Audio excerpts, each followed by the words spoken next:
가수 최희준 씨가 부른 히트곡 중에 하숙생이라는 그런 곡이 있습니다. 그 내용은 이렇습니다. 인생은 나그네 길 어디서 왔다가 어디로 가는가. 구름이 흘러가듯 떠돌다 가는 길에 정일랑 두지 말자, 미련일랑 두지 말자. 인생은 나그네 길 구름이 흘러가듯 정처 없이 흘러간다. 인생은 벌거숭이 빈손으로 왔다가 빈손으로 가는가. 강물이 흘러가듯 여울져 가는 길에 정일랑 두지 말라. 미련일랑 두지 말자. 인생은 벌거숭이 강물이 흐르듯 소리 없이 흘러간다. 이 당시에 최희준 씨가 애수에 찬 이 곡이 굉장히 히트를 쳐서 60년대 대중음악의 신사다 할 정도로 유명한 그런 별명이 있고 또 사람들의 마음을 사로잡기도 했습니다. 하지만 이 곡에 보면 허무주의와 염세주의가 꽉 차 있는 것을 알 수 있습니다. 따지고 보면 인생은 나그네 길이 맞고, 그래서 이 세상에 빈손으로 왔다가 빈손으로 가는 것이 맞습니다. 마치 이 제목처럼 하숙생인 것은 틀림없는 건 사실입니다. 그럼에도 불구하고 우리가 일생을 살아가면서 아등바등 발버둥 치며 그렇게 살지 않으면 안 되는 그런 존재가 우리 모습입니다. 어떤 분이 인생은 만사의 마음먹기에 달렸다 이런 얘기를 합니다. 이 말은 한자어로 일체유심조 이런 표현인데 불교의 화엄경에 나오는 내용입니다. 그런 내용을 써서 만사의 마음먹기에 달렸다 그런 얘기를 하고 있습니다. 어떤 마음을 먹고 사느냐에 따라서 삶의 깊이가 달라질 것이고 또 우리 삶에 자신의 어떤 인생관을 갖고 사느냐에 따라서 인생의 가치가 달라진다는 것은 분명합니다.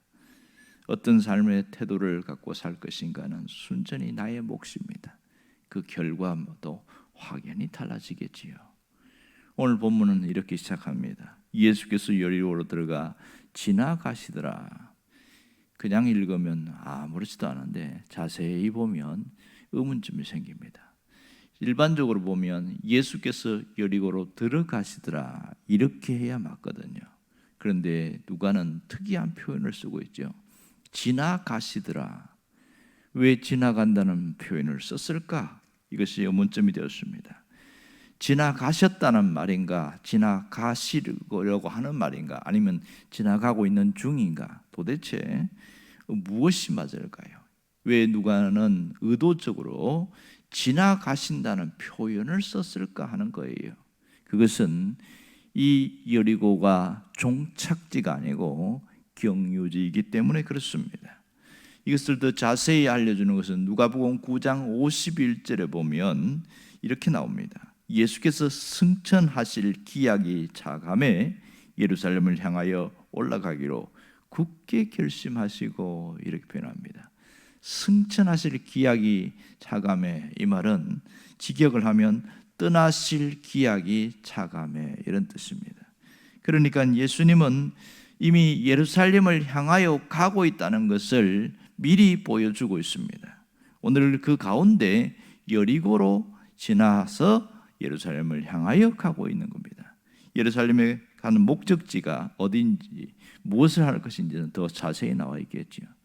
이 누가의 기록의 특성은 뭐냐면 자신이 의사다 보니까 과학적인 방법을 사용하고 이성적으로 언제 어디서 무엇이 이루어졌는가 이런 것을 자세하게 기록했습니다. 언젠가도 말씀드렸지만 이 누가의 이러한 저술 형태 때문에 예수님이 3년 6개월 정도 사역했다 하는 것이 시간적으로 나와 있는 것을 알 수 있습니다. 마태는 그렇게 시간적으로 쓴 것이 아니라 어떤 그 집약해서 예수님의 산상수훈은 5장부터 7장까지 그 많은 설교 중에 많이 있는데 그걸 한꺼번에 모아놨어요. 그 비유도 또 모아놓고 이렇게 뭔가 큰 꾸러미로 모아놓는 그런 스타일임에 비해 이 누가는 자세하게 예수님이 예루살렘에 언제 갔고 또 어떻게 갔고 했고 이런 것들을 적어놨습니다. 오늘 여기에서 예수님이 지나가시더라, 이 표현이 참 중요합니다. 그분은 예루살렘을 향하여 가는 분, 그것이 그 속에 담겨 있는 것이지요. 결국 예수님의 최종 목적지는 여리고가 아니라 예루살렘이라는 것을 분명하게 보여주고 있습니다. 오늘 여기서 우리에게 보여주는 메시지가 뭘까요? 그것은 하나님은 우리도 이러한 삶을 사는 자인 것을 분명히 알라는 것이지요. 여러분, 내가 사는 이 땅이 종착지가 아니라 경유지라는 사실을 놓치지 말아야 됩니다. 우리가 가야 될 최종 종착지는 주님이 계신 곳입니다. 천국입니다. 우리의 본향은 바로 거기에 있습니다. 우리는 본향을 향해 나아가는 순례자일 뿐임을 잊지 말아야 됩니다. 그 길을 향하여 한 걸음 한 걸음 걸어가는 자라는 것을 놓치지 말아야 됩니다. 하지만 예수 믿는 사람들도 이 땅의 전부인 것처럼 그렇게 살아가는 사람이 있어요. 천년만년 살 것처럼 그렇게 살아가는 그런 안타까운 사람이 있습니다. 왜냐하면 이 땅에 미련이 너무 많아요. 특별히 많이 가지면 가질수록 이 땅에 대한 미련이 훨씬 많은 것을 볼 수 있습니다. 성경에 보면 어리석은 부자에 대한 얘기가 나오는데 주님이 이 부자에 대해서 이야기하잖아요. 창고를 늘리고 또 재산을 늘리고 이러면서 이제는 만족한다 그러면서 막 너무 흡족했는데 그날 밤에 주님이 찾아오십니다. 내가 오늘 밤에 너희 영혼을 내가 갖고 갈 텐데 그럼 이 많은 것이 누구의 것이 되겠느냐, 이 어리석은 사람아, 이런 얘기합니다. 어리석은 부자는 이 땅이 전부인 것을 생각하고 살아왔다는 것이 가장 안타까운 일입니다. 우리는 하늘 본향이 있다는 것을 알아요. 그리고 죽어서 가는 천국을 생각합니다. 문제는 그 하늘 본향이 기다려지냐 하는 거예요. 대부분 많은 성도들은 하늘 본향이 있다는 것을 알지만 그것을 기다리면서 살지는 않습니다. 그냥 눈앞에 있는 것, 땅에 있는 것에 집중하고 그렇게 살아갑니다. 물질 문제, 건강 문제, 자식 문제, 그리고 미래에 대한 노후 대책, 이것이 우리 전부예요. 거기에 집중하다 보니까 내가 하늘 본향을 생각하고 그 믿음의 조상들처럼 그렇게 사모하는 마음 많지 않다는 것이 우리의 현실입니다. 하지만 하나님은 우리가 이 땅이 아니라 본향을 향하여 나아가는 자라는 것을 기억하면서 살기를 원하고 있습니다. 우리는 분명히 순례자인 것을 깨닫고 살아야 정말 다른 삶을 살 수가 있는 거예요. 여러분, 예수 믿는 사람의 가장 큰 축복은 뭔지 아세요? 우리가 여기가 전부가 아닌 또 다른 주님이 계신 그곳이 있다는 사실입니다. 그것은 마치 보화를 발견한 사람만이 가질 수 있는 기쁨입니다. 여러분, 천국을 소유했다는 것 자체가 얼마나 귀한 일인지 몰라요. 하지만 가치를 모르는 사람은 그것이 그런가 하고 그냥 살아가는 거예요. 이 예수 믿으면서 천국의 가치를 못 느끼는 사람은 기쁨이 없다는 사실을 알 수 있습니다. 마태복음 13장에 보면 유명한 비유 나오지요. 어떤 사람이 밭을 이제 자기 밭도 아니고 그렇게 경작을 하는데 이게 뭡니까? 곡괭이 갖고 이렇게 쫓다 보니까 뭔가 탁 걸리는 거예요. 소리가 나는데 쨍그랑 소리 나는데 둔탁한 소리가 이게 예사롭지 않아. 살살살살 파봤더니 거기에 보화가 숨겨져 있어요.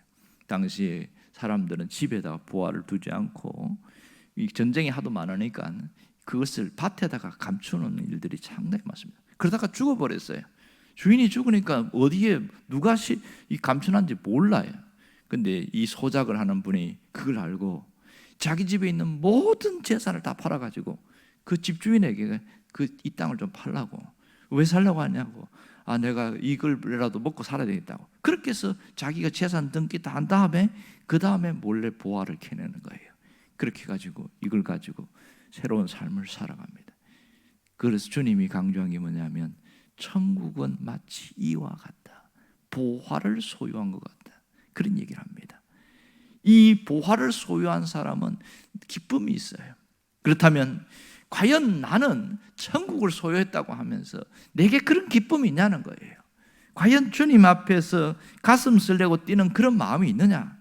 그것을 우리가 한번 점검해 보아야 되는 거죠. 내게 기쁨이 싹 사라졌다면 혹시 아직도 세상의 것에 집착하고 여기에 그게 매여서 사는 건 아닌가? 우리 스스로 한번 점검해 보아야 된다는 사실이죠. 오늘 우리가 분명히 잊지 말 것은 우리는 본향을 향해서 나아가는 순례자라는 사실입니다. 하나님께서 나를 위하여 이 천국을 예비해 놓았다는 것을 기억해야 됩니다. 놀라운 것은 그 천국을 예비해 놓은 것을 기억하는 사람은 두 가지를 생각합니다. 이 땅에서 죽어서 가는 천국만 아니라 이 땅에서의 하나님 나라 천국을 누릴 줄 아는 사람이 된다, 이런 얘기합니다. 천국은 오지 않았지만 이미 이루어지고 있는 그 과정에 있습니다. 여러분, 가정이 지옥 같다 이런 사람이 있습니다. 사는 게 지옥 같다 이런 사람이 있어요. 그 사람에게는 천국이 있습니까 없습니까? 교회는 나올 수 있지만 천국이 없습니다. 이미 지옥 같은 삶을 살고 있으니까요. 하지만 똑같이 힘들게 살고 똑같이 아프고 똑같이 어렵지만 그 마음이 달라진 사람이 있습니다. 마음이 평안하고, 그리고 내가 이 날을 소중히 여기면서 기쁨으로 살아가는 사람이 있습니다. 이 사람은 천국을 누리면서 사는 사람입니다. 가정에 들어갔을 때, 야, 집이 있어서 너무 좋다, 대화할 사람이 있고 또 이렇게 따뜻한 분위기, 그리고 편안한 분위기, 너무 좋다, 이런 사람이 천국을 누리는 사람이거든요. 우리는 다른 사람입니다. 세상 사람과 다르다는 걸 알아야 돼요. 그게 뭡니까? 우리 안에 천국을 소유하고 살고 그 누림이 마지막 하늘나라에 가서도 그것이 그대로 이어진다는 겁니다. 여러분, 천국 소망이 얼마나 중요하냐면 이것은 이기는 힘을 줍니다. 무엇을 이길까요? 고난을 이길 수 있게 해준다는 거예요. 내 감정과 또 내 환경을 이길 수 있는 능력을 줍니다. 천국에 대한 소망은 신앙생활에서 확신을 가지고 살아가게 합니다. 뿐만 아니라 삶의 기쁨이 있어요. 삶의 기쁨이 있는 사람들을 가만히 보면 그 사람은 천국 신앙을 소유한 사람인 것을 알 수 있습니다. 이러한 사람은 내 것에 집착하지 않고 땅의 것에 집착하지 않습니다. 삶의 희망과 목표가 이 땅의 것이 아니라 주님이 되어집니다. 그러니 사는 게 얼마나 다를까요? 여러분, 이것을 붙들고 살아가는 사람을 뭐라고 그러냐면 사명을 갖고 산다, 이런 말합니다. 우리가 잘못된 생각이, 사명하면 꼭 뭐 이렇게 성직자가 되고 뭐 특별한 일을 하는 거, 그렇게 착각하는 사람인데 잘못된 생각이죠. 사명이라는 것은 내가 살아야 될 이유, 하나님이 나를 이렇게 살게 하신 이유를 발견한 것을 사명이다, 이렇게 말합니다. 정말 내게 주신 사명을 발견하면 이 인생이 달라지게 되어집니다. 어떻게 달라질까요? 자기를 위해 살지 않고 하나님을 위해 살아가는 것이죠. 오직 내 가족, 이렇게 그 가족만을 위해 사는 그 사람이 눈이, 시야가 달라져요. 하나님의 영광을 위해서 살아가게 되어집니다. 여러분, 사명을 깨달으면 보는 눈이 달라지는 거 아세요? 어떻게 달라질까요? 이전에는 더 많이 갖고 더 많이 누리고 더 많이 즐겁게 살고 뭐 이런 것이 전부였다면 보는 눈이 확연하게 달라집니다. 그게 전부가 아니다, 이렇게 생각하고 살아가지요. 사명을 발견하는 사람은 몇 평에 사는지, 어떤 차를 타는지, 또 얼마나 재산을 갖고 있는지 거기에 연연하거나 거기에 막 아쉬워하고 하지 않습니다. 오직 저 사람이 정말 영혼이 살아있는지 죽어있는지 눈이 달라져요. 보는 눈이. 이처럼 우리는 달라진 모습으로 살아야 됩니다. 수도 없이 말씀을 듣고 깨닫고 하지만 아직도 이런 눈이 열리지 않은 사람들은 늘 그 자리에 머물게 된다는 것을 알아야 됩니다. 오늘 우리가 어떻게 살아야 할까요? 오늘 이것을 깨닫는다면 정말 영혼 살리는 일에 마음을 쏟고 집중할 수 있어야 됩니다. 내가 그 한 사람을 놓고 기도하는 것 자체가 얼마나 소중한 일인지 모릅니다. 또한 오늘을 마지막 날인 것처럼 살아가는 것이 이러한 정신을 갖고 사는 사람입니다. 오늘이 마지막 날인 것처럼 살아가는데 헛되게 살지 않겠지요. 휘필드가 말한 것처럼 유명한 말을 잊지 않기를 원합니다. 나는 녹슬어서 없어지지 않고 달아서 없어지겠다. 오늘의 최선을 다하면서 내가 해야 할 일을 마땅히 하면서 기쁨으로 살아가는 것, 그것이 우리가 살아가야 될 분명한 목표로 갈 수 있습니다. 여러분이 이러한 삶을 살기를 주의 이름으로 축원합니다. 기도하겠습니다.